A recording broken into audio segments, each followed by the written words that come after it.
that's the thing with nutrition and diet. Everybody is different. So no matter what people are saying, like it's going to be different for you. Like if you're listening to influencers, if you're listening to us, like for me, it took me 5 years to have a normal digestion after I restricted that long. And if anyone is telling you one answer for any nutrition question, yes or no, they're probably not right. Usually the answer for any diet questions, nutrition questions, supplement questions is it depends.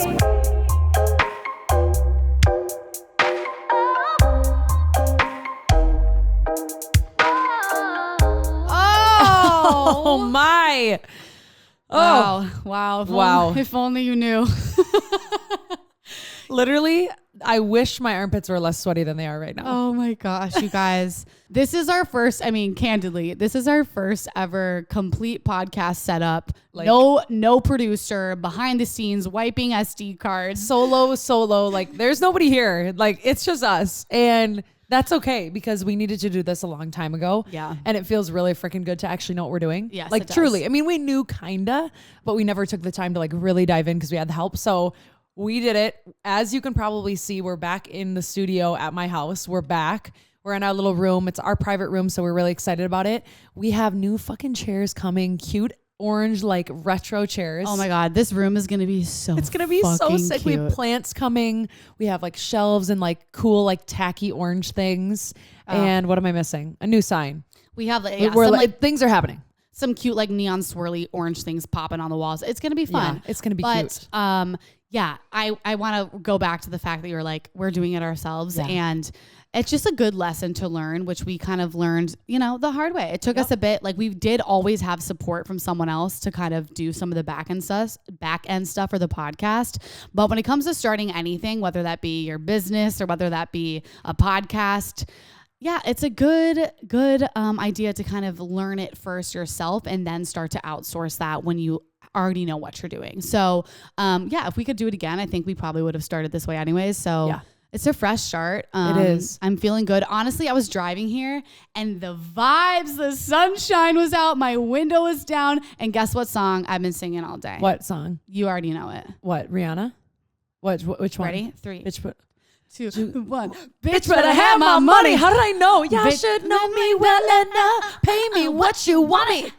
I know the Super Bowl when you listen to this was a week ago, but I really don't care because Rihanna, she is back. She is hot. She's pregnant. She is sexy. Oh, I want to beat her so bad. It was just, it was She's just so good. And I'm not gonna lie. It's just a vibe. Like the red. It's a new season. I'm feeling good, bro. I know. I'm feeling really refreshed. So thank you for being here. And I'm not even like, I got to fly to New York tonight for work. I'm not even like feeling that stress because what was making me anxious was I wanted it figured out so that we felt good. Yeah. So that when I leave and we got the episode uploaded last night for, today and, whatever, vice versa. Like I wanted everything to feel good so that we feel good and we can continue moving. So anywho, I just wanted to say, I don't apologize for the breaks that we took. I just want to say thank you for allowing them and thank you for being on the journey. We're doing everything right this time, including the day we drop our episodes, which is Mondays now. You probably noticed that, and all the above. So thank you for being here. We love you. We appreciate you. I'm going to accidentally look at that camera all day. I know. Because I'm like, wait a minute. I'm over here. We have our cameras flipped now so we can see ourselves. So I'm like, hey girl. You go, what's hi. up? Yeah. Like, whatever. I'm just checking myself out. Yeah. If our colorings are off or anything, like, sorry, don't come at us. We'll figure it out as time goes on. Yeah. You mean don't come at us like the guy who told us we look like we're orange Oompa Loompas and we need to stop spray tanning? Yeah. I'm like, okay, savage. Also, if you noticed, we're no longer holding our microphones by our hands and giving it a blowjob the entire episode. And maybe like hitting people's teeth with it. Maybe my teeth, my actual chip. Did you know I have a chipped tooth because of it? No way. Yeah. Really? Ready? I'm going to show you. Oh my God. I do. Do you see it? Yeah. Yeah. Mm-hmm. So I honestly feel like I'm Rihanna in the recording studio right now. Like with this by my bitch better have my money. Ooh. Know me well, you know, when they like go around the microphone, like, don't pay me what you want it. Now I really I even appreciate like dancers and singers more because I'm like, I feel like I could like do it now. Not really, but do it. I feel it. And shout out Morgan from 2 Hot Takes for giving us these mic recommendations too. So we heart you, Morgan. You're the best. Cute. Okay. Oh, also last shout out. Sorry, Zivka, our editor. We love you. We just wanted to tell you we love you. We love you every day, but we just wanted to tell you we're here now. If you're listening, and I know you are, Heart you. Okay, bye. Appreciate you. Appreciate you. Okay. Oh my gosh. We got a good episode today too. And I'm not going to lie, our last episode, Candid Confessions, hilarious. So funny. So good. Hilarious. Like I want to redo that one again. It was a good time. Honestly, I had a great time recording that one too. I did too. And I just would like to say too, like, we got good episodes coming. I feel like it finally, with your time off, the clarity comes of like what we want to be doing. And it's like think about the guests we have coming up. Think about the local guests we have coming up.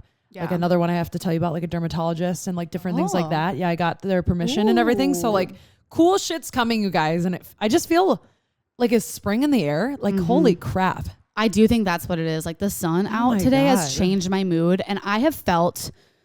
You guys have listened to me talk about mental health a lot, but like I haven't felt this good in so long. Like I feel like myself again. I'm like wanting to socialize. I'm like talking to people at the gym rather than trying to like not talk to anyone. I love that. I just feel like myself and I'm just ready to make this a good life. So make it a good life. Did you hear that? She's making it a good life. I am. She is. Look at her. Good day for a good day. I could cry because I'm finally happy and it feels so nice. I'm proud of you. I'm excited for you. Thanks, Me too. Guys. I feel really good right now. Like I had my period last week, so that's not like amazing, but right here, sitting here, like work's going well. We figured this stuff out.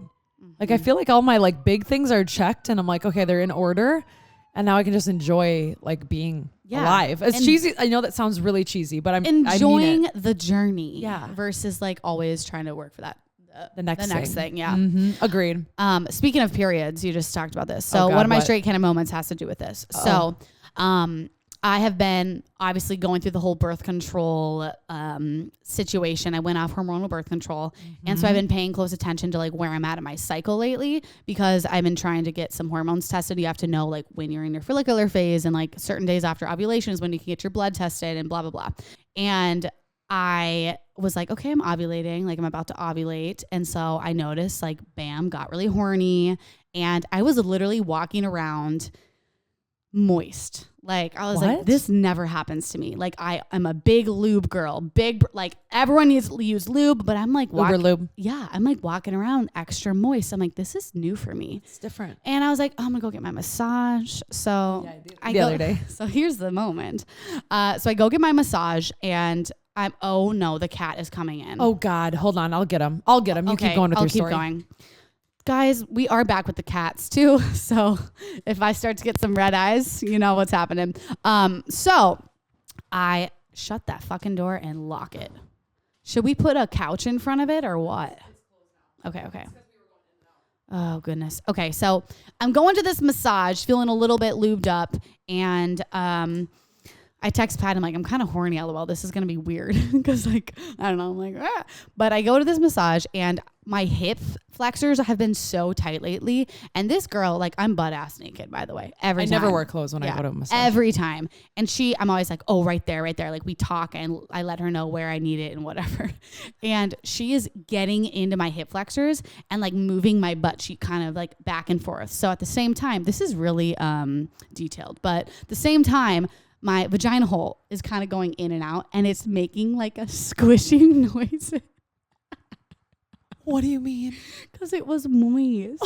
And she didn't say anything and it was literally like, no. And I'm like, can we move on to a different body part? And I think it's good. I think the muscle's good. And it was just making the grossest noise the whole time. She's probably like, I don't hear anything. Yeah. La, la, la. It was I feel like they encounter so many things.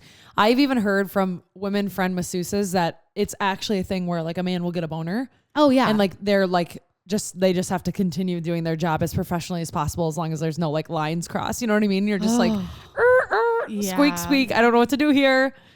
It was awkward. It was awkward. It sounds really awkward. I was just like, oh my God, I'm just this wet mess. Oh God. But yeah, we're really excited about that. So I actually just got my blood drawn this morning. Which was my other straight candid moment because so I had to get my blood drawn today because we're testing for some things. And as I was waiting in the waiting room, I was taking notes about our episode today, which is all about wellness. And we're going to be talking about sleep a little bit and things like that. And I was taking some notes on sleep and I go in to get my blood drawn and this girl goes, oh my God, girl, I didn't sleep at all last night. Like, and she just like openly telling me this. She's the one that's about to take your blood. And I go, oh, that's nice to know. The girl's about to prick me with a needle. And she was like, ah. And then I was like, I actually just took some notes. Do you want me to send it to you? And I was like telling her about like my little like sleep cocktail that I've got from Huberman, Andrew Huberman's podcast.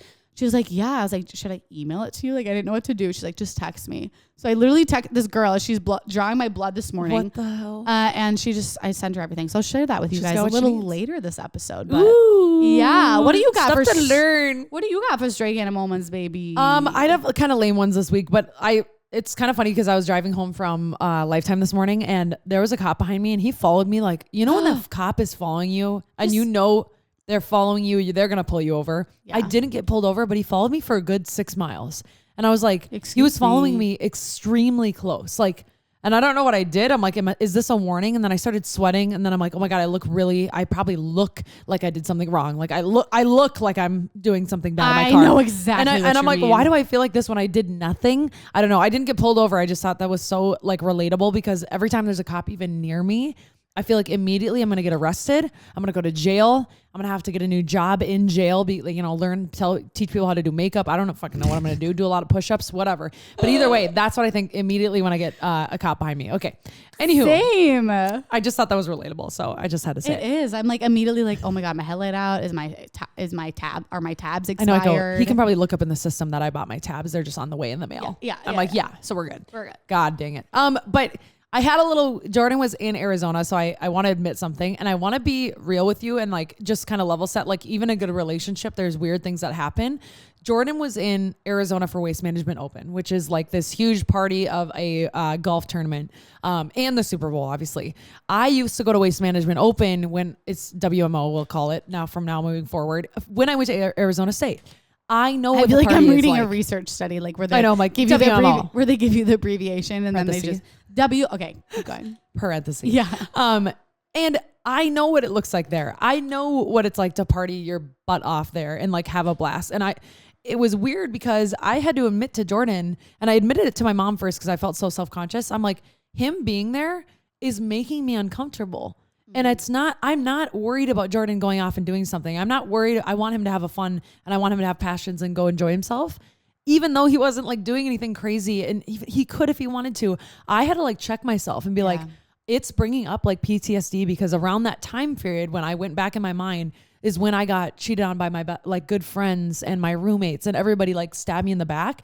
I was literally having like PTSD from an event that Jordan was attending and it was embarrassing. And I had to tell him, I'm like, I'm sorry, I'm edgy. I'm embarrassed, but were you like calling him like a lot or no, anything? I was just texting him and being kind of like snarky and probably asking too many questions. Yeah, nosy questions. And I had to admit later, I was like, I'm sorry, but I'm having like PTSD of like what I've already gone through and it's reminding me of all that shit.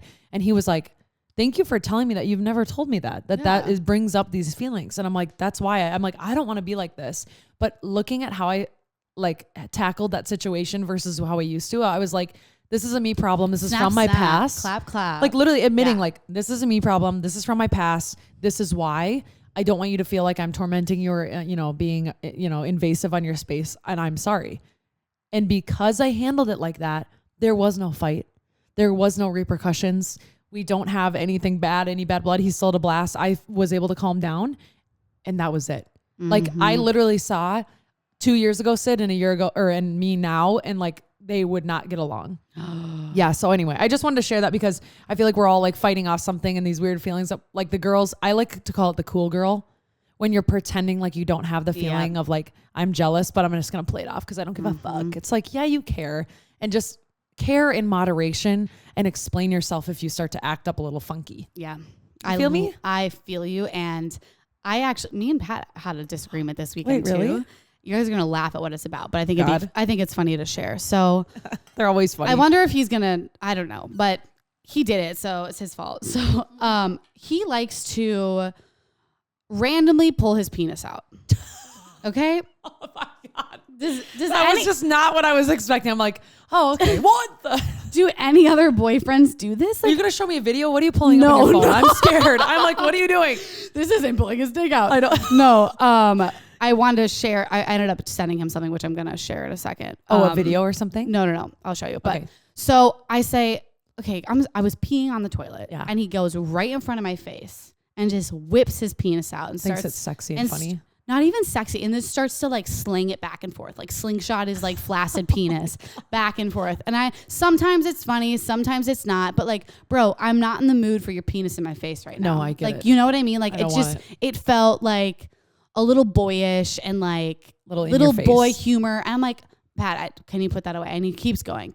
I'm like, Pat, I don't want your penis in my face right now. And he was like, it's funny. I'm like, no, honestly, I feel like it's disrespectful. Oh, shit. And I think he got a little like hurt and defenses from that. And he was like, haha. And then he starts to be sarcastic, and it's really sarcastic. And most of our fights are very sarcastic, I've learned. So I'm like, is that how you actually feel? And then it leaves me very confused. Mm-hmm. So we actually had this woman on our podcast, Lindsay Frazier. Love her.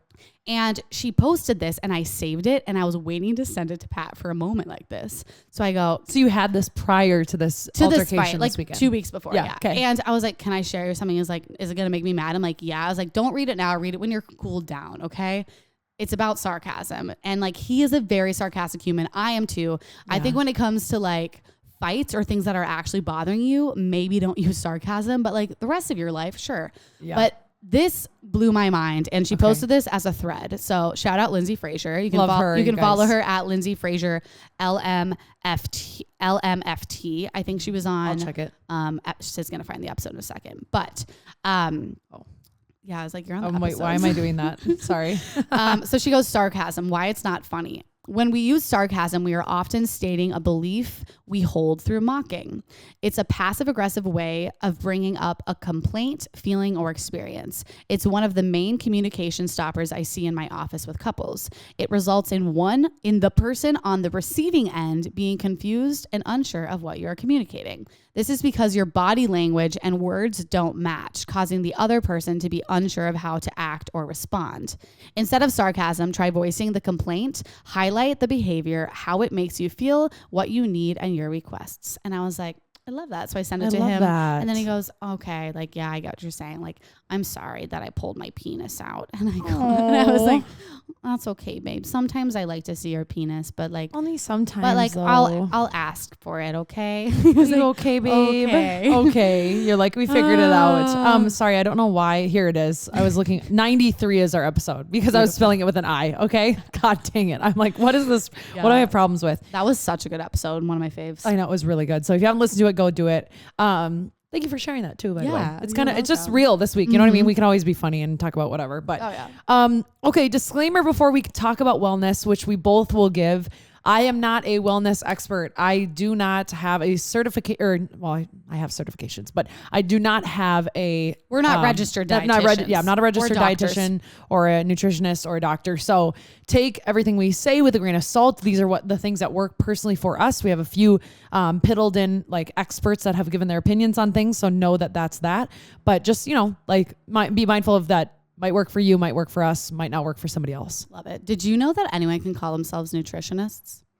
There's no like... Are you being funny? No, there's literally no credentials for a nutritionist, which is why, so I studied nutrition in college. Yeah. I could say I'm a nutritionist easy. You could say you're a nutritionist, but dietitians are the ones that have the credentials. So if you're ever following someone and they're like, oh yeah, I'm a nutritionist, like they really don't have to go through boards or anything like that. So just know that nutritionists aren't as credentialed as dietitians. It's not the same thing. But yes, we are not dietitians. We're not doctors. But yeah, we're nutritionists. Yeah. But yes, the content we do provide should not be taken as medical advice, obviously. It's not intended to replace advice of a physician. And always consult your physician or qualified health professional on any matters regarding your health. When in doubt, ask your doc. Yeah. And then also if you deal with eating disorders, disordered eating, we will be talking about weight loss, weight gain, calories, macros. So if that's triggering to you, maybe not the episode. We will also talk about balance and binge eating though. So there's going to be kind of a wide array of health topics within this episode. Yeah. Yeah. We haven't hit it for a while. So it's time. It was about damn time we brought it back because it's about damn time. Also in a minute, I don't really like Lizzo. Hot take. Okay. Wait, Syd. I don't like her music. It's not her. It's her music. Right. Me either. Okay. Really? Yeah. I felt like I had to keep it a secret and I don't know why. You want to know what else? There's hot Lizzo fans out there that are probably going to be like, ugh! I'm sorry. I have to add this too. What? I'm literally going to get so much hate. Oh God. What? I don't love Beyonce. Like I like her, but I like her and I don't love her. I don't love her. I think she's a great performer. I've seen her in concert. Yeah. I'm a Rihanna greater than my Beyonce. God. I hate to say it. I'm sorry. Same. I would hate. Go lesbian for Rihanna. Oh, same. Yeah, God, absolutely. Okay, Anywho, back to what we were talking about. Nutrition. So we broke it out in different segments, and we kind of want to start with like our history with wellness. I guess I shouldn't say nutrition, but just wellness in general, and like where we're at, where we've been. And we took questions from listeners off of our Instagram. So by the way, if you're not checking out our Instagram for polls and different questions that we put up pre-episode, we need you to be writing in, and that's your time. If you've got like just a one-off question or anything like that, put it in there. Okay. I just realized I should make a link in our bio that's like episode ideas that you want to see. We could just have people write stuff on there. Anyway, later thing. But the question was, super curious about both your histories with nutrition and fitness. If I'm being candid, you both seem genetically gifted in a smaller body. Have you struggled with weight ever or dealt with trying to lose weight? Love. Yeah. Do you want to go? Yeah, you can go on this one. So yes, I've tried to lose weight. Yes, I've tried to gain weight. Yes, I probably do have good genetics at the same time. But I do think there's a lot of contributing factors that go into, what ends up, showing up as yourself or your body or your weight gain, weight loss. It's kind of like that nature versus nurture and what you're exposed to for sure. I will also say, I've been reading a few books from BioLane, which is one of my favorite, like fitness experts. He was just on Andrew Huberman's podcast. Oh, yeah, he was. And something that I found interesting, he shared a study where there's two twins, grew up same genetics, but different households, nature versus nurture. And one was obese and one was thin. And that's like has been replicated in other studies as well. So it is interesting to know, like, it's not all your genetics, and you're not like going to be, just because your genetics aren't in your favor, you're fucked for life. Like there's things you can do. And not only to say genetics, but like hormones also play a role, or the medications you're on. Like for me, like I'm on some antidepressants, anti-anxiety, which isn't also working in my favor with fat loss. And so for me, like I have to kind of counterbalance that with the way I'm training and things like that. So you can do things if your genetics are different, right? Yep. So that's kind of where I'm coming from with that. But my history, I guess in general, like I feel like we talked about this once, but it was an episode a long time ago. It was a while ago. Like, I mean, I think it was in the first 20. Yeah. So I think we can kind of go into that because it's a big part of who I am, I think, for sure. So yeah, I grew up high school, literally never worried about my weight, never worried about what I was eating, and completely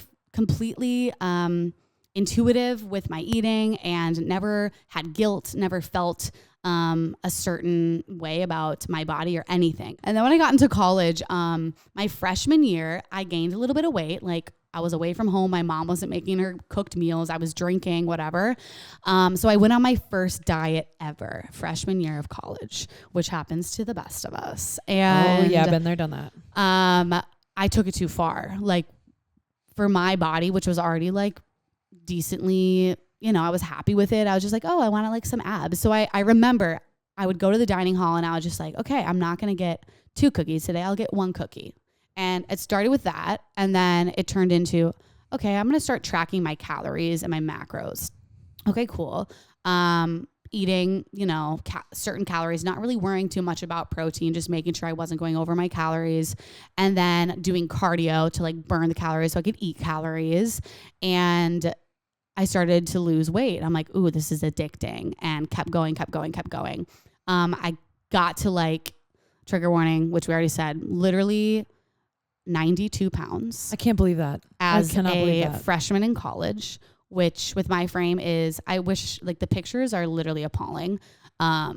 It's sad to look at, like very bony. And then I went home for a holiday break, and my dad said, Sophie, you look sick. And I remember like hearing that and thinking, oh my God, I knew he was right, but I like couldn't get out of it. Like I was so disordered. Like my brain was so messed up. Like I remember literally counting, like when I was tracking and doing these weird things, I was counting almonds, and I would take a snack when I was so hungry. I remember I would take a snack to my theology class, and I would have 5 almonds. And for lunch, I would have these meal replacement shakes. Yeah. And then I would have my breakfast and my dinner. And like what for like the activities I was doing, for all the walking, absolutely not. And little did I know that was also actually making it harder to lose weight in the future and messing up my metabolism. So if you do this or you've done this, like it's actually going to take time to bounce back from that. And it's actually the opposite of what you should be doing. So that's something to know before I even finish the story, because I don't want people to get the idea that, because she lost weight, it worked. Like it actually didn't, and it harmed me more than did any good. So then I decided, fuck, I need to gain weight because I look sick. So I started to like try to gain weight slowly, but as I was eating more, it turned into binges and I couldn't control my consumption. It was like either a full-on binge or a full-on restriction. And I would just feel so sick all the time because I would overeat. I remember this night, freshman year of college, we had like this girls' night and we made like this big cookie dough. It was like one big slab of cookie dough in the oven. We had an ice cream tub and we were all just like taking pieces and eating with the ice creams out of the ice cream tub. Everyone had stopped like 20 minutes ago and I just kept going, literally the whole ice cream tub. And I was so sick.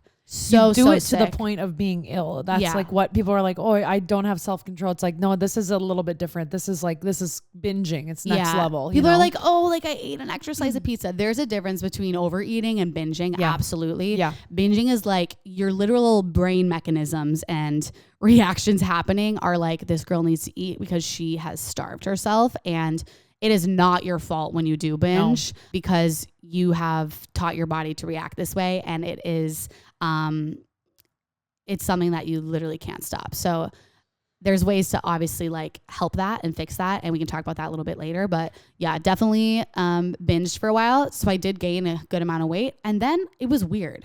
I don't know what happened, but like once I got healthier, I gained weight and I was a little like bigger than my frame now for sure. But my brain was more healthy too, because I'd put on weight and I like literally, I had a boyfriend at the time. I didn't even care like about my weight at all. Like I had a moment then after where I was like, oh, I'm kind of happy. Like me and my boyfriend would like overeat together, like little tubs of ice cream and just like, he was a little, he was like, I had a little gut. I had a little gut and we just like loved our little guts together. And like there was nothing, and there's nothing wrong with that. No, absolutely. Not so at all. I went through 5 years of like being pretty happy and eating what I wanted when I wanted, which to be honest, I think is needed if you've ever dealt with disordered eating or binge eating. Because you kind of need to get back to that set point and get that healthy relationship with food. And then once I had the healthy relationship with food, I was like, I kind of want to tone up a little bit. So I started to maybe lift a little bit more weights and prioritize protein. And then it became like, I actually really love this. Like it doesn't have to be as crazy as it was when I was a freshman in college. I can take it one step at a time and I can do little habits and I can do this the right way. And then it became my passion and then I studied it and then I got my certifications and now I help other people do it. So that's kind of my full story. That's your history. Yeah. Yeah. I've heard it before. So I know when it's coming and what happened, but you've come a long way. And even like in the last 2.5 years of us knowing each other, you've come a long way in that too. Oh yeah. I think just the way that you talk about food and your body and all the things. So I love that. That's pretty amazing. Okay. Same to you. I'm just reminding myself of the question, like, you guys seem to have genetically gifted smaller bodies. Have you struggled with weight or dealt with trying to lose weight? So, okay, yes, I have in some degree tried to lose weight, like not in a healthy way. So yes, I have, but I am genetically like both my parents are like more lean and like, slim, I would say. So I'm gifted in that sense, but that does not mean that there are not an opportunity where I could gain weight. Like for instance, and it also, sorry to interrupt. No, that's okay. It also doesn't mean that other people don't have disordered eating too. Exactly. So I was going to say, I'm like, although from the outside, it looks like that. My mom has struggled with, like disordered eating and probably like anorexia, like type, situation for a while. Her sibling struggled with it. So it kind of like eased into the sisters because there's 3 girls and we're all girls that those kids that they had are all girls and all women. So I've always grown up hearing my mom talk about eating and eating too much. And,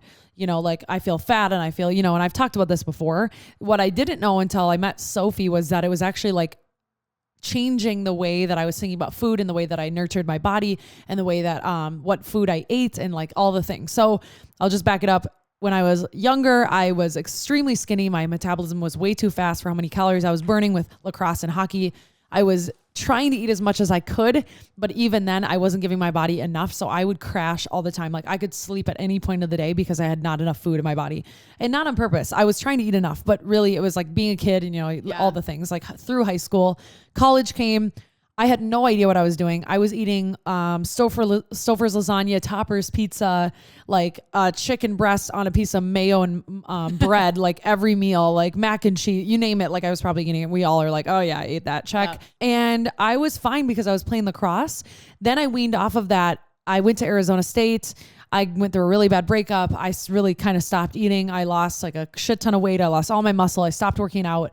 And I came home and my friend said, you don't look good. Same thing. Yeah. But not as extreme, you know, but I'm not saying that yours was, but no, you know what I'm saying. I'm sorry. I just wanted to preface that. But they said that you don't look like yourself because I didn't. So I kind of realized, okay, like through all of that, I had a lot of stomach issues. And what I didn't realize was my stomach issues were my restrictive eating, because in high school, you know, you get around people and you have these like meal replacement shakes and they're fun to go to, and there's tea and there's things. And I was drinking them to replace breakfast. And then I was drinking them to replace dinner, or I would go to the gym twice. After lacrosse practice, I would go lift. And it wasn't lifting, it was really cardio. And I would have a meal replacement shake before I went on the boat for the day. And then I wouldn't eat dinner. So what was happening is I literally wasn't gaining any muscle mass because I wasn't putting anything in my body that could even produce that. So prefacing that, once that all came to fruition around college, I had to get a colonoscopy because my stomach was so fucked up. I was extremely bloated. I had chronic diarrhea, gastritis, acid reflux, colitis. They diagnosed me as lactose intolerant, gluten intolerant, all of the things. And what do you know? They went in for the colonoscopy and there was nothing. I had a colonoscopy done too because I also restricted. So key, and also a flag, if you're listening and you have digestive issues, are you eating enough for what your body's actually asking for? Yeah. And are you eating things that are nutritious? And I just mean like actually like foods that are protein, fat, and carbs, which we'll talk about obviously, but like I'm truly like, you know, I was giving my body literally nothing and doing the most. Yeah. So flash forward, obviously met Sophie. By this point, I knew I needed to be eating more. I probably still was going overly with the cardio overboard when I met Sophie 2.5 years ago, because I wanted to make sure I was like thin, you know, so I'd drink a protein shake that probably didn't have as many calories as it should have. You know, I'd use the peanut butter PB powder versus peanut butter, you know, like little things like that. The thing of it is, and I want to relate to people who are listening, is I did not know that I was restricting. Like I did not know that I was actively giving my body less. Like I think I knew I should eat a little less because that, you know, I don't want to like gain like a tummy, and I like having a 6-pack, but I wasn't like actively being like, this will make me skinnier, this will do this. I didn't even really know I was doing it because I grew up in that way. I remember going for a walk with you. Yeah. Do you remember this moment? Yes. And it was like, because you didn't think you had any restrictive problems. I was like, I'm fine. And we were chatting and I was like, yeah, but like, I think you skip meals a lot. And you're like, yeah, but I just get so busy. Like, and I just don't eat. And I'm like, okay, but like, is there like a reason behind that? And we were just talking. And I think then we started talking about your, you know, other things. And sorry, I almost just like name drop people. I know it gets scary too. You have to like catch yourself because you're like, oh.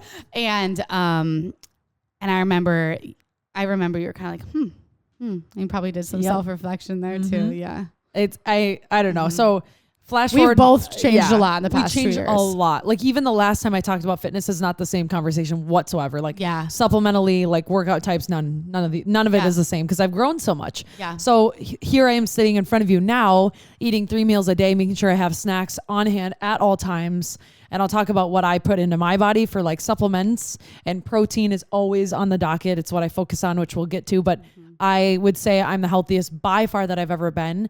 And now currently what I'm working on is just getting more muscle mass. That's just what I'm working on, not because I want to be a little toned, I guess. Yeah, we all do, whatever. But I feel powerful when I have muscle on my body. And that's what you can live. It's sustainable. It's sustainable no matter what. You can eat like a mofo, which I love to eat. I can eat whatever the heck I want now. I'm not gluten intolerant anymore, believe it or not. Crazy. I don't bloat like a machine. I don't have diarrhea. Actually, there's a few things that cause it, but you know what I mean. And so, yeah. I kind of went all over with that story, but I hope that kind of encompasses it. Helpful. And there's so many things in there that people can take away. Like even noticing that your digestion is better. It's interesting because like, yeah, your body wasn't used to digesting. Like it wasn't practicing doing those digesting things. So now it's like knows how to do it because you're eating regularly, you know? You know what we should mention with bloat and like what you're putting in your body? I would like, because we were talking about this the other day actively, and that's what kind of sparked us talking about this. When like we were talking about how people will say, oh, I'm bloated still, but I'm eating really well. And I'm like, it's not immediate. Like you don't get to just binge and restrict and things that maybe you're not even really noticing or not have enough food in your body for years and then start eating normally and your body to react immediately like it should. Yeah. You will likely still probably bloat. I mean, I'm not going to give a number, but at least a year is what I'd guess. Not always, but it'll flare. Right. And I'll stop it at that. And that's like, that's the thing with nutrition and diet. Everybody is different. So no matter what people are saying, like it's going to be different for you. Like if you're listening to influencers, if you're listening to us, like for me, it took me 5 years to have a normal digestion after I restricted that long. And that's honestly, that's how it worked for me. And if anyone is telling you one answer for any nutrition question, yes or no, they're probably not right. Usually the answer for any diet questions, nutrition questions, supplement questions is it depends because it has to do with individuals, your history, where you're at, maybe psychological disordered past. There's so many factors that play into anything that we're talking about today about diet and nutrition. Anything. And like, if we listen to this podcast in a year, guarantee there'll be new information. Our opinions are going to change. And there's new information out. That's why dietitians and a lot of nutrition experts and naturopaths, like they constantly have to retake those exams because so many things are always coming up. It's always shifting. Also, I will say bloating isn't always you have to poop. It doesn't always mean that you have air in your stomach. It doesn't always mean you have water weight. It can mean a multitude of things. Yeah. But you know how people will be like, oh, I'm so bloated, I have to poop. It's like, I don't know. I'm trying to rewrite like in my own brain what I've rewritten and to help you rewrite what in your brain is going on and what you're telling your body it needs to be doing and etc. So also the more you stress about bloat, like the more you're gonna bloat. Oh because yeah. Bloat's also caused by like stress. So the more you think about, oh my God, you ate dinner and you're bloated. Like no shit, you just ate food. Like you're gonna have a little bit of a bloat after your dinner. Like you're not gonna look the same at the end of the night than you looked in the morning when you woke up. Like that's when the your fact. tummy is digesting the food that it needs to run your machine. So yeah, that's how it works. Since we're talking about diet, I'm going to go to this question. The nutrition? Yes. Okay. She says, I did keto a while back and I initially lost 5 pounds. I stopped for a month thinking I'll just maintain the weight loss, but I gained it all back. So I've been doing keto again this month with no results. I'm frustrated and have been finding myself saying no to social events in hopes to avoid certain foods. I don't want to live this way, but I'm also so unhappy with my body right now. What do I do? Do you want me to start this one? Because I literally wrote, like, I'm going to let Soph lean into this one because she's done a lot of research and her time in her actual like job, talking or studying like dieting and different things like that and macro counts and all the things. So I'm going to let her lead this one, but I'll add a few things. Sorry, I'm looking at my notes. Eating more foods, protein, fats, carbs actually tells your body it's going to get the food it needs. So I made this note and I've read about a lot about this, but like, let's say you didn't eat much and your body is going to wonder if it's going to get food again. It's going to hold on and retain that food. So you're going in these patterns of restricting. Let's say one day I eat normally and the next day I only have an apple. Okay. And then I wake up the next day and I'm like, I'm going to eat like pretty normal today. And I feel pretty good about it. Well, your body, you just restricted your body. So your body's like, I don't know if I'm going to get food today. I'm going to hold on to this fat, and different things so that to make sure that I'm okay for the next day coming. So you're confusing. That's why when you binge and restrict, there's weird patterns of your body reacting to it. And I'll let Sophie lead into the whys on that. The one thing I'll say about social settings so that Soph can talk about the dieting piece is that there's a trick in this. If you are actually doing some sort of active, I don't even like to call it dieting because I just think there's like such a negative connotation around that. But, you know, you're eating in a different pattern than usual and it's in a healthy way.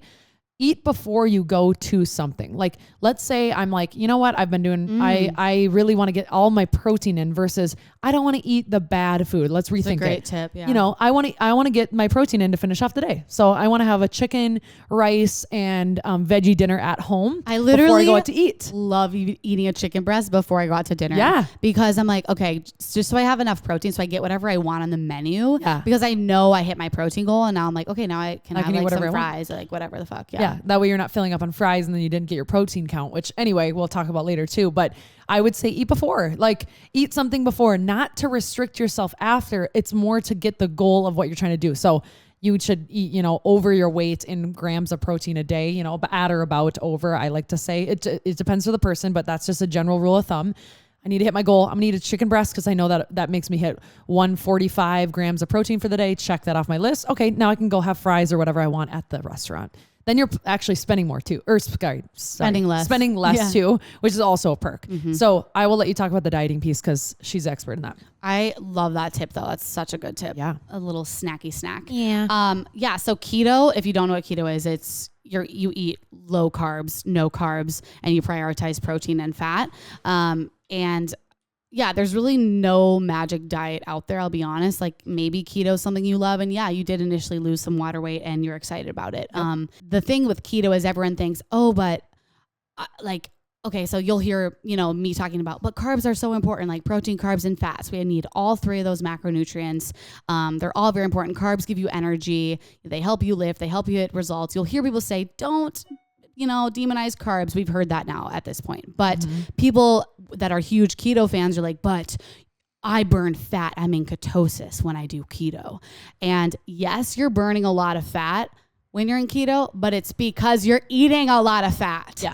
So you're also simultaneously storing more fat. So at the end of the day, it still comes down to your net balance. So calories in versus calories out. And that's just like the simple law of thermodynamics. Energy cannot be created or destroyed.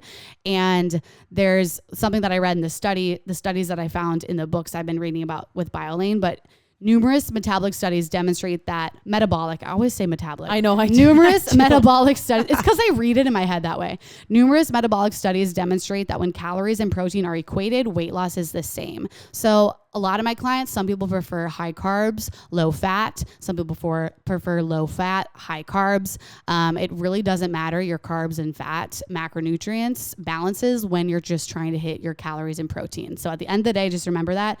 If you're still overeating in a calorie surplus compared to what your maintenance calories is, even if you're doing keto or Whole30 or some crazy diet you found, you will put on weight. If you're eating in a deficit, you will lose a little weight.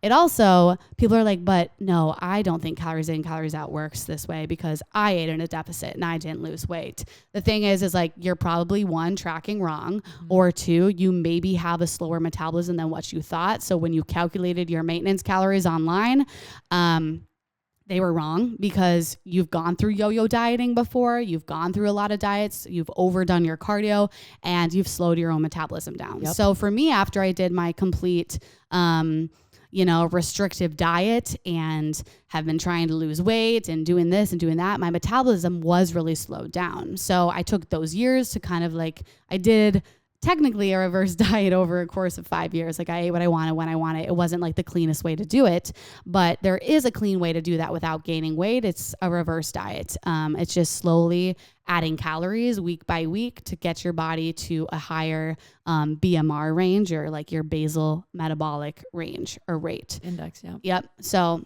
not index. Oh my God, I said index, but it was a rate. I'm like, yeah. So that's your BMR, and you can raise that after a course of, some people do it for 6 months, some people take 2 years to do that. And then you're in a better spot and you have a better basis foundation to then try to lose weight if you wanted to. So keto, sure, if you love it, do it. But I would also challenge you to try to track your macros to see what the calories are, because you would get a better result and bang for your buck and take less effort. And for me, honestly, macros, I know sometimes people are like, I don't want to calculate macros. Like that is disordered. I totally understand where you're coming from. Some people, it's not for you. I get it. You want to eat intuitively. You don't want to think about macros. maybe you're not even interested in wellness and just want to overall be like a healthful person, you don't need to count macros. But if you are trying to lose weight the best way, the most efficient way, which feels like a hack, which doesn't feel restrictive, it is through reverse dieting, grabbing that good base and increasing your calories by tracking, and then going into a slight deficit. So I love that. Thank you for clarifying all that too. And like, I'm just going to add that I really don't think there's like any diet that is really great for somebody besides, and it's not dieting when you count your macros. Like for me, I eat intuitively, but I count my protein intake. Love that.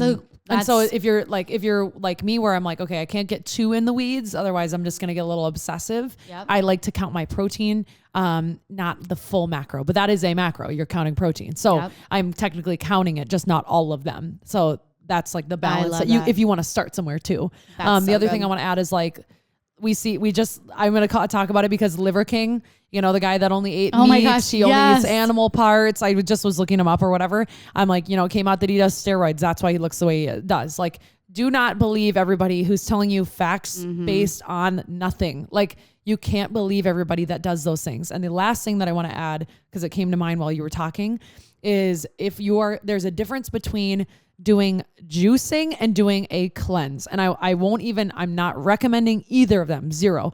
Juicing. I didn't know there's a difference. You can do juicing, like add a green juice to your diet for sure. Oh. Drinking a juice all day to clean your system out. No, don't even waste your time with those. That's why we have organs and shit. Like it literally cleans you out. They do it for you. You don't need to go through a 7-day juice cleanse to do that. Definitely not. And that will not help you lose weight on the back end. I will just fair warning to you. But there are different I said cleanses that you can do, that you can research on your own. I won't even give you information on them because nobody should play with those unless you are really knowing what you're doing and have talked to a doctor. But there are ways that you can go about doing that. Doesn't involve juice, believe it or not. It actually involves water and electrolytes. So that's a later topic. Bye-bye. A cleanse. I know people that do them if they have a goal in mind, like they're like, I'm going into a competition. I'm burning, I need to get fat off fast and I need to like cleanse your human growth hormone spikes. There's a lot of different like actual benefits to bodybuilders don't cleanse before a show, not bodybuilders, not just people in general with like the curiosity for it. Andrew Huberman talks about it on one of him. I'll try to find the episode, but I don't recommend it to anybody who's just trying to do something like lose weight. None of those will work for you. In the long run, you'll come out you'll be gaining more in the back end. So that's just not, you slow your metabolism down. And that's why people, when you yo-yo diet, like, there was this cool little, I was going to show this. I wish I could throw up like freaking, I know, like infographics or something. So there's like these 3 women. They're all the same body weight. You could send that to Zivka. She could put it on there. Yeah. Okay. So there's 3 women. Now I feel like I should like show my hands like here, 1, 2, 3. There's 3 women. One has never dieted. One has tried her first diet recently, and one has dieted on and off for years, and they're all the same body weight. Okay. So the first woman who's never dieted, she has continued to eat every day. Her metabolism knows how to react to what she's eating. So her maintenance calories per day, she would eat 2,500 calories. The second woman tried her first diet recently. So she lost a little bit of weight, but as she did that, when you go through any cut, no matter what, if you're losing a little bit of weight, you're going to slow your metabolism down just a little bit. Hers is 2,200. The last woman has dieted on and off for years. She goes on a yo-yo diet, or she yo-yo diets, and then she stops dieting, and she diets and she stops. And for her to maintain her weight, she is eating 1,900 calories a day. So that just like shows 3 women, same body weight, but all their maintenance calories are different because of how many times they have dieted or not dieted. You can ask the next question. I can do the cameras. You sure? Yeah. All right, next question. I'm going to switch gears just for a second. We'll come back to a little bit more on like cravings and protein, but really quick, let's talk about sleep tips for a second. Shall we? The question is, for the past year, my sleep has been absolute shit. This is definitely a direct effect of recently starting my own business and feeling like every decision in my life is life or death. The stress keeps me awake at night. Sometimes I don't fall asleep until 3 a.m. It's absolutely miserable. Oh, I feel you, girl. Oh boy. Do you want me to go? Sure. Or do you want to go? Does not matter. You go. Okay. Let me let you in on a little hack here.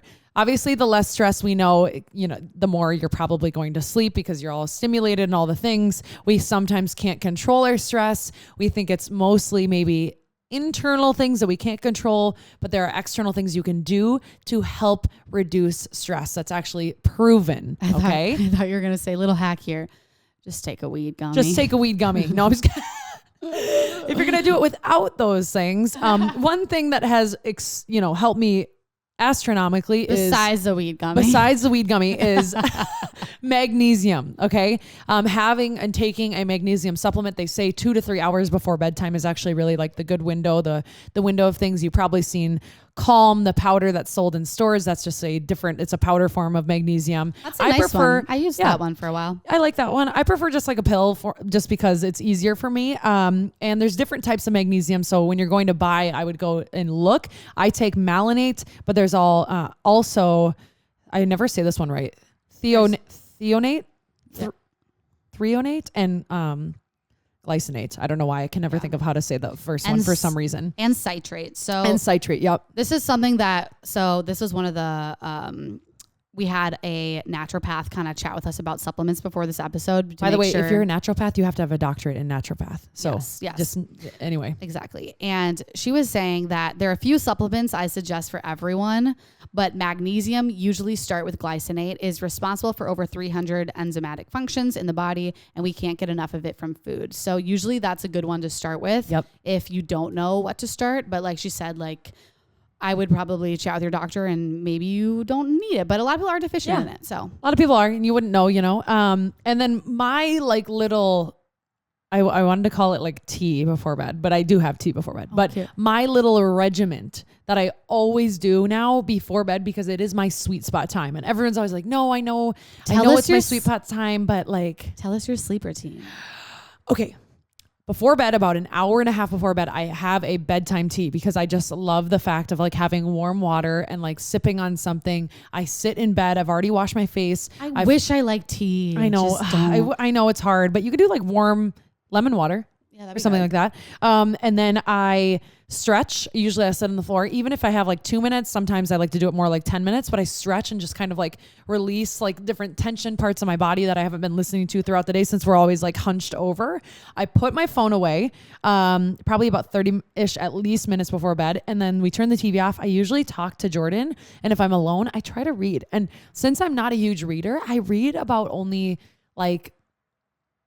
probably one chapter, which is maybe 10 pages or less. Maybe takes me 5 minutes, might take me 10. I'm not a big reader. And then I just kind of lay down and I keep a notebook in my drawer that I rarely use now, but it's just in case I think of something that is going to bug me. So then I just write that down really quick on the piece of notebook paper so that it's not, obsessing over it in my head. And then I've kind of, with practice over the past 2 years of meditating, I can kind of calm my brain down and close my eyes and know that that's my time to just release. It takes a lot of practice, but truly I used to not be able to sleep at all. I used to have stress. I was afraid my mom had it. So I was going to get it. Literally I was sleeping probably 3 to 5 hours a night, if that, in high school. Could not sleep, was always on my phone right before bed, would put my phone away. It was really close to me. And I was going to say something about that, about no sleep in high school. Yeah, really bad. And then I obsessed over it because I was worried that because my mom couldn't sleep, I wasn't going to be able to sleep. So then when I was laying in bed, I was obsessing over the fact that I probably couldn't sleep. Caused me not to sleep. Probably when your OCD started showing up too. Correct. Yeah. Yep. Yeah. So that's my little regiment. Do I do all of those things every night? No, because it's not a book. This is not something I need to follow. It's not a rule. Mm-hmm. But I find the tea, the phone away, and the reading are everything.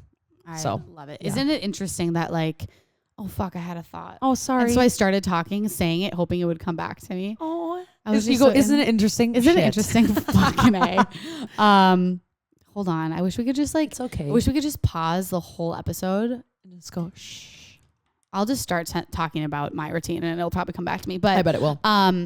So yeah, I was going to say the supplement thing, magnesium. I also take magnesium. I used to take glycinate, but now I take citrate. If you do deal with constipation, my naturopath was like, remember citrate, C for constipation. Magnesium citrate has literally, I can't even explain how much it has cured my weird And you my have weird had poop. some stuff, you know, you've had issues over the past like year. Yeah. Like, and we've talked about it on here. which is why like I do really like naturopath doctors.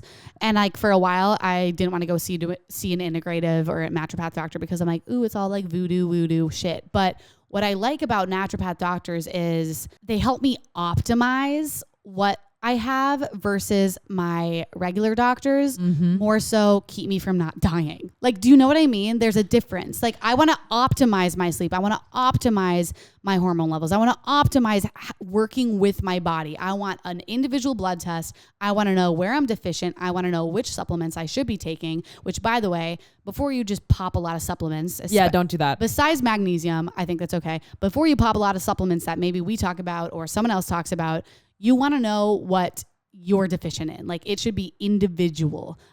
Extremely. So that's why I really do like naturopath doctors. Unfortunately, there's a saying of the difference between the two, by the way. Yeah, go for it. Naturopaths are proactive. Sorry. Regular doctor are reactive. Love it. Sorry. Which is actually what they're studying for is reactiveness. And then treatments, you're reacting to something that they're seeing, right? Like you react to having cancer. Like, could we take a step back and see what happens before that and maybe prevent some of the things, probably not cancer, but you know what I'm saying? Yeah. Sorry to interrupt you. No, I loved that. And yeah, that's why it sucks though, because naturopaths aren't covered by insurance. I know. I just tried to go to one $500. I was like, I gotta wait. That's what I paid. Yeah. Yeah, I gotta wait. I'm waiting a little bit. For my consult. Yeah, that was a consult fee. I'm like, yep. Okay. But in California, apparently they just passed a law where naturopaths you can get partially covered by insurance. So maybe one day, but anyways, done it there. Back to sleep. Yes. I have a hard time shutting my brain off as well. I had a period where, I also couldn't sleep. Oh, this is what I was going to say. I knew it would come back to me. The more you stress about sleep, the more you don't sleep, That's what I was, it's literally like, okay, I have to sleep tonight, and then you don't sleep. So I've been there and it's like this rumination and you just can't turn it off. And I'll be honest, I'm not trying to push any type of medication or drugs on anyone. But I finally went on anti-anxiety medications and it tremendously helped my sleep. But if you're not there yet, here's some behavioral techniques you can do and some supplements that could help. Magnesium, definitely. Andrew Huberman has what's called a sleep cocktail. You can look that up. God, I'm just like, Andrew Huberman should fucking pay me at this point. I'm like, we hype him up, dude. I think, oh my God. He's so good. He's one of the smartest people I think I've ever listened to speak. He's so smart. I'm a biggest fan. And he's like also just a daddy.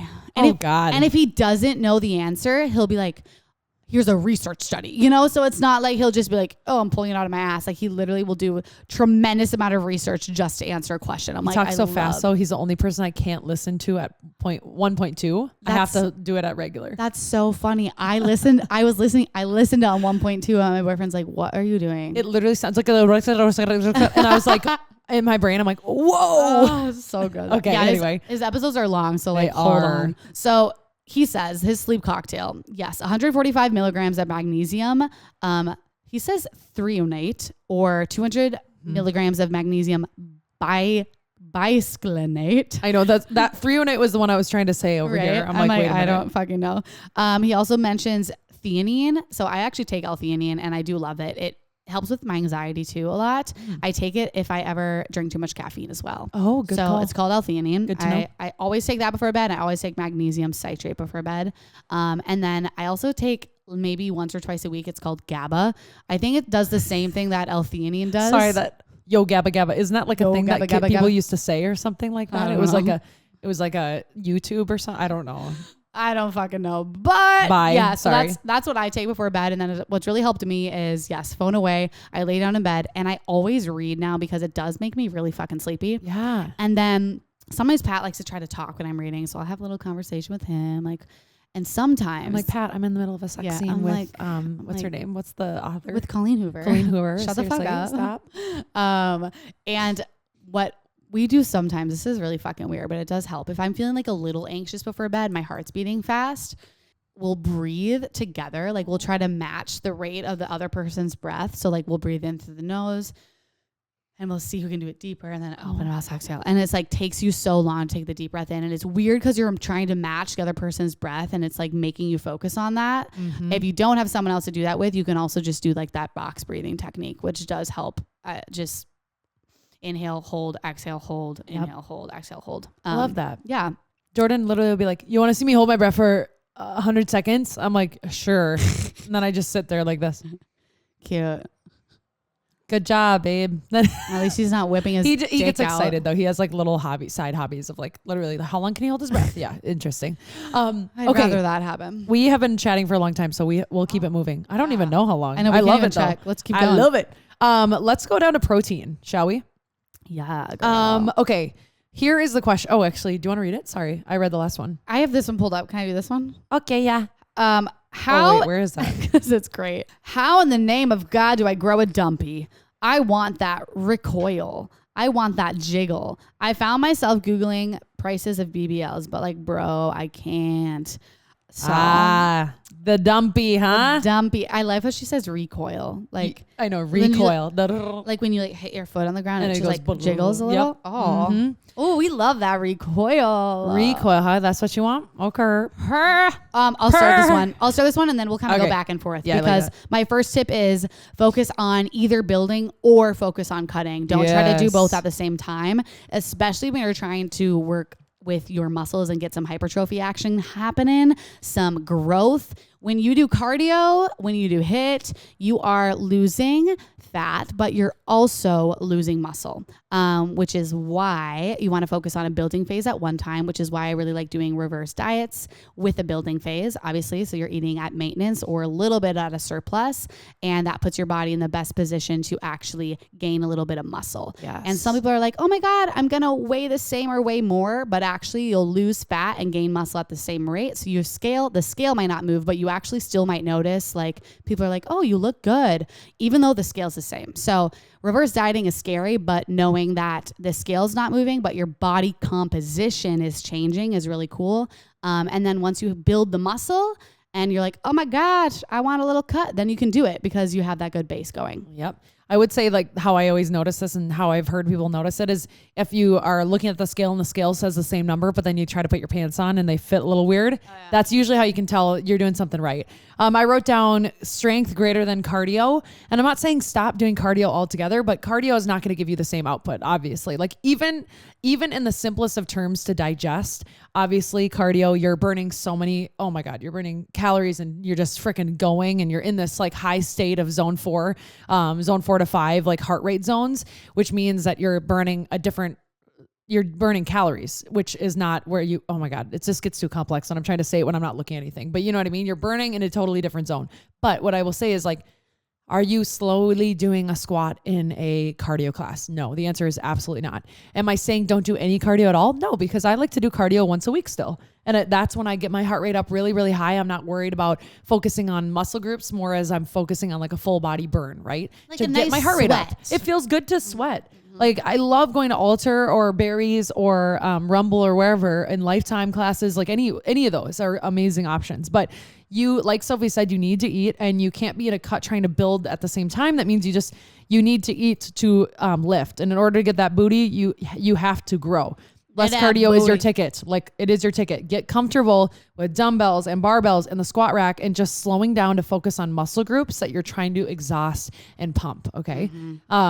That has been my ticket. I had to relearn that slow workouts were not bad workouts. I had to relearn that a burn within a specific area of a muscle group was just as good, if not much better, than an overall dripping sweat burn that I got like every day of the week. That's just, it's not good for you. When people are like, oh, but my Apple Watch says I burn this much in this class, but when I lift, I only burn this much. Like, do not base your workouts off of calorie burns. Calorie burning. Absolutely not. Good point. Especially because when you're building muscle, like the shit, you guys, it does to the inside of your body is so good. Like it it promotes, you know, some more hormonal balance. It supports your hormones. It helps your metabolism. Helps them repair each other faster. There's just so many benefits to weightlifting. So, another thing I was going to mention was don't overcomplicate your exercises. You'll see some people doing some weird shit at the gym for their glutes. Like, oh my God. I actually tried something really weird the other day because I was like, I saw someone doing it and I really wanted to try it. And it's like you lay down, face down on a bench, okay? You have the Smith machine behind you. I've seen this before. I've seen it. You squeeze your glutes, yes, and you press the Smith machine up. And I was literally like, oh my God, like, what am I doing? And I was like, and I thought to myself, would I ever have a client do this? No. Am I overcomplicating this? Yes. Absolutely. So a good rule of thumb is a good training protocol, I guess, is following this kind of idea. So your workout includes one exercise in a vertical plane, which is like squats, lunges, deadlifts, one movement in a horizontal plane, which is like cable kickbacks, hip thrusts, and then one exercise in the lateral plane, which is like lateral band watts, hip abductions. And within that, you can mix heavy weights, medium weights, light weights for all the exercises. Yep. Okay. So like, for example, I'd go to the gym, I'd hit deadlifts, heavy weights, lower reps. I'd hit heavy hip thrusts, lower reps. I'd hit maybe like a sumo squat, medium weights, higher reps, maybe a little bit of a burnout moment. And then I'd maybe do hip abductions, which is the outside, you know, where your hip dips are and you're using that machine. Or maybe you want to do banded walks and you're doing lower weight, but higher reps. So that's like a good mix, and that's going to hit every single muscle group that you want. And then the other issue is your heavies aren't heavy enough. So there's something called reps in reserve, and that's kind of a good rule of thumb to go by too. So if you finish your set and the last 1 to 3 reps weren't hard to push out, go a little bit heavier. So you should be struggling and like shaking when you try to like come up, for instance. Like it should be like, holy crap. Exactly. And reps in reserve is just like how much gas you have left in the tank and at the end of the set. You know you're using the right weight when each set leaves you with about, I would say, like 1 to 3 of those reps, and you train at that weight until you feel like you could do maybe 3 more reps, and then you kind of increase the weight and start the building process all over again. So that's kind of a good glute action moment. I love that. What's your workout split? Because everybody was writing in and talking about this. Sure. Also, by the way, I'm just seconding, like, keep it simple. Like, movements do not need to be complex. And you don't go to the gym like at your first day ever doing like a leg day by yourself or whatever, and you've got your workout pulled up and try to max out your back squats and just like, you know what I mean? Like you're at the rack and you're like, I'm just gonna put on a 45 and a 25 and we're just gonna go. It's like, no, ease into it. Let your muscles know you're coming, and then, work up to it. Okay. That goes for workout routines too. Like if you were going from no workout, don't go to 4 workouts. You're going to overdo it. It's going to cause you more harm. Go from 0 workouts to maybe 1 workout a week and do a total body day versus just a leg day. Be realistic with your routine. If you're going from 0 to, 6 days a week, like chill on that, because it's not sustainable. My split is, I'm trying to decide like how I want to do it. I want to redo it right now. So I'm in between. So it's kind of hard, but I'm like, I usually do like 2 leg days that are different. So like one leg day will have an RDL or like a deadlift and a hip thrust, and both days will have a squat, and the other one, I'll just supplement with like a Bulgarian on the other one. So like I try to switch it up, otherwise I burn my muscles out just too much. So I do like 2 to 3 leg days. I do 2 upper body. One of those usually ends up being closer to like a full body, but like still focusing on the burnout of like the bicep or tricep or back. And then I lost my spot. 1 cardio day. And then sometimes I just add in like a bar or a yoga anywhere. But that means no matter what, I have a rest day 1 to 2 days a week, no matter what. So think about that. Like it switches. Sometimes I have 2 leg days. Sometimes I have 2 upper body days and 1 cardio day, Yeah. Or some days I also have a yoga class that I do on the weekend. Love it. Yeah. That's usually like what my split generally is. Mm-hmm. I know that I don't even want to get into it. Like I do like quads and, glutes or whatever. I do those, but like it's more about the movements than it is for me, like the muscle groups, because it'll just change what day it goes on. So I'm not going to tell you like do your quad and glute day here and then do your, whatever here. So, does that help? Yeah. Does that make sense to you? Mm-hmm. Sometimes I'm like talking and I'm like, Well, I know a little bit like more than like, you know what I mean? I've done research. So we know more like in the general like population. So I'm like, I shouldn't say it that simplistic. Yeah. I will say like quad glutes and hamstring glutes. If you're doing 2 leg days, you should split that up. Oh yeah, I do. So like quads glutes and then hamstrings glutes, just because if you want 2 leg days, that's a really good split for it, because then you can do your, like you said, your deadlifts on that one day. And then like your hack squats or like elevated heel squat to get more quads or something the other day. Yep. So I honestly, I do lately. I haven't been, because I'm going through a reverse right now, which by the way, oh my God, I am hungry all the time. Oh my God. It is so fun. You guys, I'm eating so much food. Snackies. Like it literally, I feel like I'm a teenager in college. I love like, that, it's amazing. And it's also like you obsess less about food because you're eating more. So right now I'm not doing cardio at all. Actually, if you are reversing, sometimes you can either just cut it out or you would like slowly take it out. Like you can't go from 6 days a week of cardio to no cardio, or else your body won't like that either. So right now I walk, I guess. And sometimes I like warm up with the stair machine, or I've like walked at Barry's to take a class, you know? Yeah. But I do 4 lifts a week. That's it. I would rather do less and go harder when I'm there. So I do a push day, a pull day, a quad glute, and a quad hamstring. So 4 days a week. Sometimes I will do, if I don't have enough time, I will do a push, pull, and a full legs. And then if I end up having an extra day, I will just do glutes. And if you're out there, because this is probably like where I was even like a year and a half or 2 years ago, a push, like think like of a push press, which is chest. Think of a pull day as like pulling in a bent over row, which would mean it's back, yes. you know? So like if that was complicating you, that's just like a little tip that I always tell people. Thanks. You're welcome. Thanks, baby.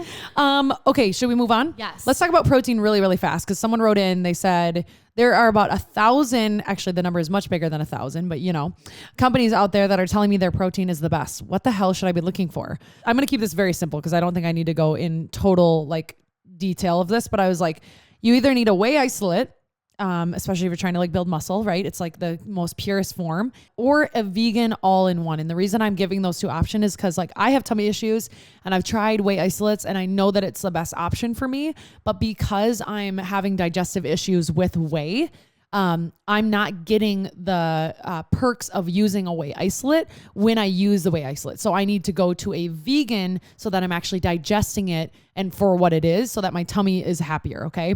And the sweet spot I usually just say is like 15 to 60 minutes after your workout is a sweet spot to get protein in. Sometimes there's different research that says like 2 hours after and different things like that. There's even research that says it doesn't matter. Yeah, exactly. But I just like to say, if rule of thumb, fuel your body after your workout regardless. So, get something in your body so that it can refill itself and feel good and recover.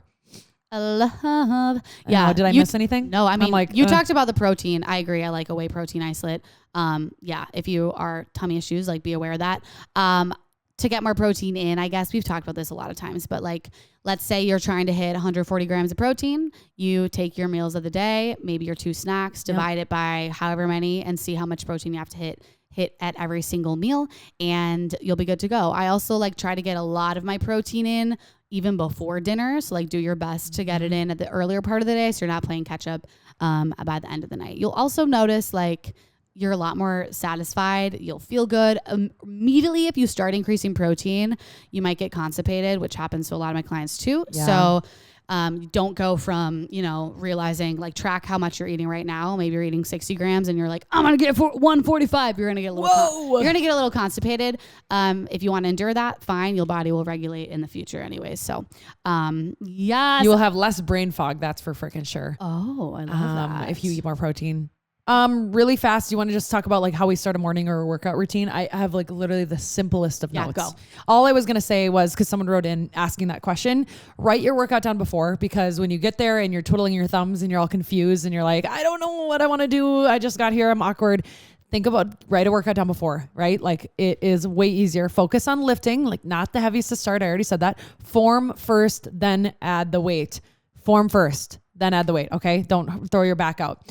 And then look at your week ahead, or maybe even a day ahead. So just so you don't get all spazzy about it, and block the time you are going to go work out. Don't give yourself an option to go. Obviously, if you're feeling burnt out, take a day off. Duh. Like I'm not saying it like that, but don't wake up and be like, I could go to this workout, or I could start my day and, you know, I don't really need to, and I really want to work out today, but I don't have time later. So you just wasted time. Like get up, get in your routine and go do it. If that was what your goal was to work out, let's say 3 days a week, on that day you said I was going to work out and you feel good, get up, just get dressed and go work out. Right. Also, don't rely on motivation. Yeah, that's what I'm saying. To get yourself to the gym, because motivation is going to ebb and flow throughout your life. Like at this point, I've just built it into my routine. Like it's part of who I am. Like I love lifting. Once you stop relying on motivation and start relying on consistency and discipline is when you're actually going to start to see results, you know, and actually follow what you say you're going to follow. Yes.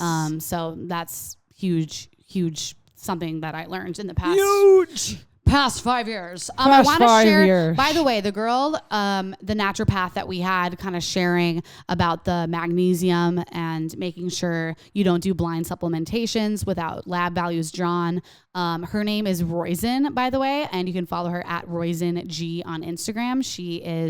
She's so fun. She's very nice. She comes to Barry's a lot. She always has tips for me. I saw her at Lunds and Byerly's one time and I was buying almond milk and she goes, "Oh, do you want a better brand?" I'm like, "Yeah." So Is it the one that starts with an E?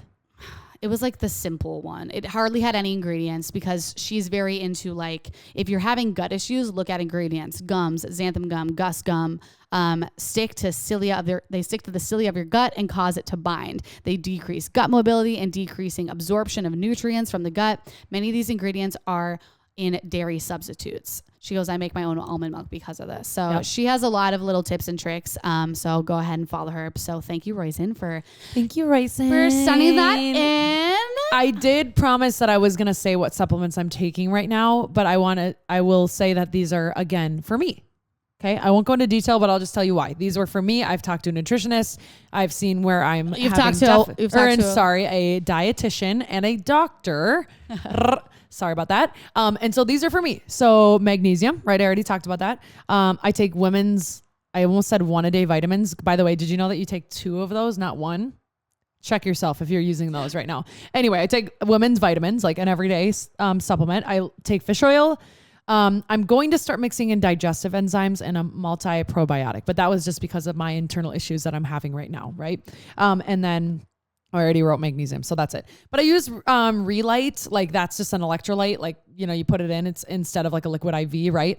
Especially if you're sweating quite a bit, especially on days in the mornings, it's really good if like you're doing a hard workout, whether you're sweating your ass off, you need more sodium in your body, right? Especially if you're a workout fiend like we are. So I just take that. It's not really like a supplement. It's just like a electrolyte thing. Yeah. And that's it. And you know, you mix one, regardless if you're going to start supplements, you're going to talk to someone and then you're going to mix one in at a time. You don't do all of them at the same time. You do one at a time because then you'll be able to feel the reaction of your body being like, "Oh, I actually don't really like this one," you know, and it'll tell you. Mm-hmm. So, yeah. So I got my blood drawn and I found out that my cortisol is extremely high. I'm very low in iron. And since I'm going off hormonal birth control, it's natural to be pretty low in zinc too. Mm-hmm. And then everyone can usually benefit from omega-3s, right? So I'm on a cortisol manager, which has like ashwagandha in it. Which ashwagandha. You can also obviously just take that. I'm on omega-3s. I'm on magnesium, zinc, and iron. So that's kind of what I've been doing lately. And it's interesting because I literally stopped taking my supplements because I stopped doing my little separate with my pill pack thing.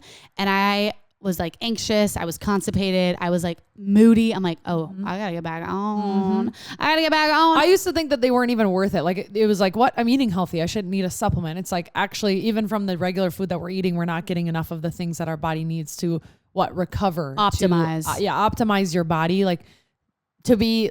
I almost want to say like younger because you're missing things that should be in your body to help you do X, Y, and Z. So like, don't have that mindset. Like don't have the mindset you need them, but have the mindset that maybe it would optimize and help you be better and not be struggling in like different areas. Right. I'm trying to think if there's anything I could literally talk. I could keep going. Like I'm like a crazo. You're a crazo. So crazy. I'm not even like 10% through what I really want to talk about, but it's fine. We're gonna have to wrap up. Do another one. But long story short, do what works for you. Don't obsess about it. And you know, everyone is completely different. And just make sure that you're supporting your metabolism. Do you want to say your favorite snacks? Like good snacks, healthy snacks? Because I feel like everybody just like talks about that. God. Like really quick ones. I get on. I have ones that are like on my mind. I get on some like weird trains and I get obsessed and I eat the same thing for a bit because I'm like, oh, it's so good. I just ate my microphone.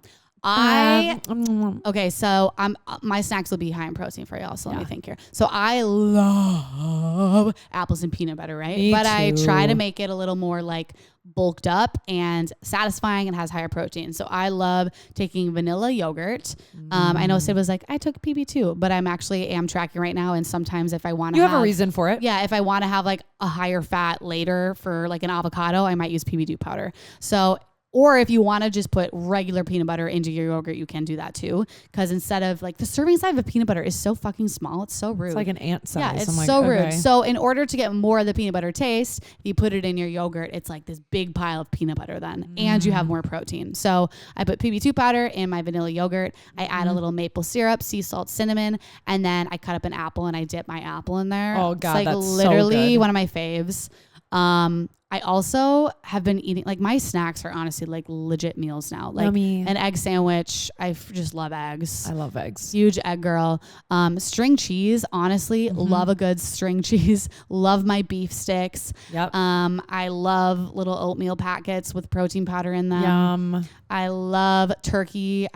Oh my God. Turkey roll up. No, it was ham. Sorry. Oh. I had a fear food of ham forever. Why? I don't know. It was a weird thing I had when I was in my deserted phase. Like ham, I could have turkey, but I couldn't have ham. And so I've been having a lot of like honey ham lately because it's just so good. I love honey ham. And I did 2 slices of white bread and I slabbed butter on both sides and I put a fuck ton of ham and I sliced it in Did half. you toast it? No, I wanted it cold and I wanted the butter like a little like, That reminds me of growing up. So good. You guys hungry now? I'm starving. But it was literally so high in protein. I was like, well, yeah, I know. Because the bread, even if you look, have you ever seen like I know don't listen to everything TikTok says, but sometimes I go on there for like macro counts so I don't have to do it. And they're like this loaded, what do you mean? peanut Like butter you and jelly, like a loaded peanut butter jelly. And then they'll tell you the macros. And I was like, damn, I'll be eating peanut butter jelly more than shit. Okay. What are your faves? Honestly, half of those are what I eat. So you're just a little more creative than I literally put like a loaded protein shake. Like I love like a mango spinach almond butter one. So good. It sounds nasty. It is fucking good. Sorry. People are getting home from school. What time is it? What did she just get off the bus? Where is there a woman? Yeah, she's just Well, that's walking. weird. I guess it's 3 p.m. Whatever. Beef sticks, the applesauce in the morning before I go work out because my stomach is so upset already. So I just need to put something in it. Yes. But something's better than nothing. So that's like I do like 4 applesauces. Psychopath. You do what? Like 4 applesauces because I'm like I need something in my stomach, but I'm really really sensitive in the mornings. I thought you said 4 apples. I was like, You're like, girl, whoa, no. Like no wonder why your stomach hurts. That's like, a lot you're of sick, fiber. dude. I do love a mini charcuterie board with like cheeses and little red meat and like Y'all, nom, nom, nom. Don't sleep on like turkey and ham roll-ups. Like those are good. Or I love a quesadilla. Oh, but it's funny because isn't it funny hearing all these foods that we snack on that you think that you can't eat, or like maybe you had thought that you couldn't eat. It's like what? Who says that? Who said that? Probably somebody with irregular facts and irregular eating. So be mindful of you. Eat more. Eat some snacks and lift to feel the muscles. That's what I would end with. Ooh. Yeah. You guys, I'm literally shaking. Wow. Shaking in my boots because I am quaking. So excited to share this. She's hyping this up so much that I'm like, oh my God, what is this going to be? Okay, I'm ready. Well, I was freaking out. I was freaking out this morning when I was prepping for this episode because I was like, I remember seeing it, but I couldn't find it. And I was like, fuck, what was it about? And I remembered one moment in it and I like Command F'd my notes and I found it. So, okay, here we go. Oh my God, you guys. I'm nervous. Okay. So my boyfriend is the sweetest human being on this planet. And long story short, don't look. I'm not looking. I'm looking over here. So my boyfriend is the sweetest human being on this planet. And long story short, I sleep over at his house like every night because my home life isn't the best right now. My boyfriend lives with his stepdad, who is a little resistant to the idea of me almost living there for the next month. But his stepdad eventually came around to the idea, but only under the rule that I sleep in the guest bedroom. Okay. By the way, the guest bedroom is on the main level, same level as my boyfriend's stepdad's room. I never like when they flag that. So wait for it. One night, I woke up and had to pee really bad, so I dragged my groggy, half-awake ass to the one bathroom on the main level. I never turn on the lights in the middle of the night to pee because that's psycho. It was dim enough to know the general direction of where I was going. So I pulled out my pants and tried to sit down on the toilet, and next thing you know, my bare ass is sitting on my boyfriend's stepdad's lap. Let me say that again. My naked ass just sat on my naked boyfriend's stepdad's lap. Stop what you're saying. He kind of grunted and said, oh shit. And I just kept repeating, I'm so sorry. I'm so sorry. I literally couldn't fall back asleep because of the embarrassment. Even more awkward because I wanted to make a joke about it to feel less horrible about the situation. But we literally never talked about it again. Did she tell her boyfriend? Oh, God. Oh, ew. I can't even think about that. Oh, my God. No, I can't. I'm putting myself in the shoes of the No. I would never be able to go back. I could not sit down I couldn't make eye contact. It's over at that point. We're done. Break up. You gotta go, honey. Even think about doing it to your own dad. I feel like it's no matter what, it's inappropriate and it's wrong. It's scary. I can't believe that. I cannot believe that. I was like, that's in a book or something. You know what I mean? It has that to just be. can't happen. I mean, it can't happen. She probably put it all over the internet. I hope so at this point. Oh my God, dude. I hope you've recovered. Dude. I hope Christmas and Thanksgiving aren't that weird. Oh my God. I can't even imagine. Hanukkah or whatever you're celebrating. You guys. What a good epi. I'm pretty sure we did it like all by ourselves. Like, I'm pretty sure. Like, I hope it's recording. Or not. Because you guys, sometimes like we record and we're like, oh, what just happened? Like the other episode. Like, did it record? Like, SOS. Sure fucking hope so.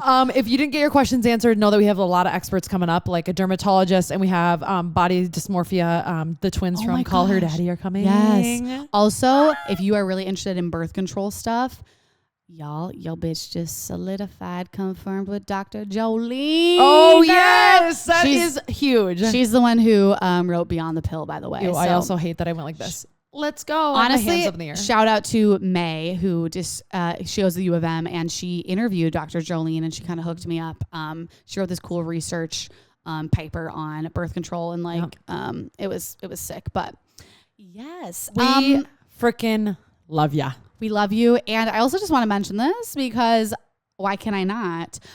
If you're listening to this, I am currently like redoing my website and kind of my programs a little bit more, just to kind of figure out the back ends of my coaching. But soon to be, I would say give me like another month. I'm getting closer, but I will be taking on more clients. I will be selling some more like programs, reverse dieting guides, things like that. If you are interested in that, so you can take a look. It'll probably be linked in my Instagram bio at Candid Soph. Yep. Had to shout that out. You have to. I had to. And you can follow us at Straight Candid Podcast. I'm at Candid Syd. Oh my God, that's it. Oh my God, and you already said at Candid Soph, and that's everybody that's here right now. Yay! So new studio, new shit. We did it ourselves. Go write a review. You know how it is. You know what's up. You know how it is. Let's make Mondays great again, shall we? Bitch better have my money. Oh, now she knows me well enough. Pay me what you want. I don't actually know the words. So listen up. Like blah, blah, blah. Bitch better have my money. Who you think you from? The way you just grunt that. What's another song that we could really like suck the mic to? It's like The Weeknd or something. I got nothing. Under my umbrella. Oh God. Disturbia is like the darkness is a light. Bye. Disturbia. I'm leaving. See ya. Oh, okay. Let's. Okay, so this is what you got to do. Ready? Go like this. Okay, go like this. And put it around. Yeah, there. And then these always stay straight.